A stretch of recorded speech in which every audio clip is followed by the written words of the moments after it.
Brendel, je ne peux pas imaginer Lewis Hamilton rester chez Ferrari 2 ans de plus si ça se passe comme ça, quoi. Et on peut être que d'accord. En Hongrie, il a dû vivre un des pires week-ends de sa carrière, tant dans la voiture qu'en dehors. Il s'est qualifié d'inutile lors des interviews. Post-qualification, il a suggéré à l'équipe de changer de pilote. Il aurait mieux valu ne pas le dire.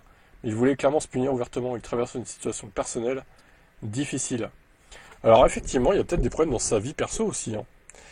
Ça me rappelle 2011 où il faisait que de se cracher avec Massa, là. Et apparemment, il était pas très bien dans cette période-là. Après la course, il s'est assis dans la voiture en parc fermé et a apparu à de nouveau déprimé. Dans les interviews, la pause estivale pourrait être l'occasion pour lui de se ressourcer, voire un grand champion en difficulté à ce point est douloureux. Il faut s'attendre à ce qu'il résiste à la tempête et retrouve la forme, compte tenu de son talent et de son expérience.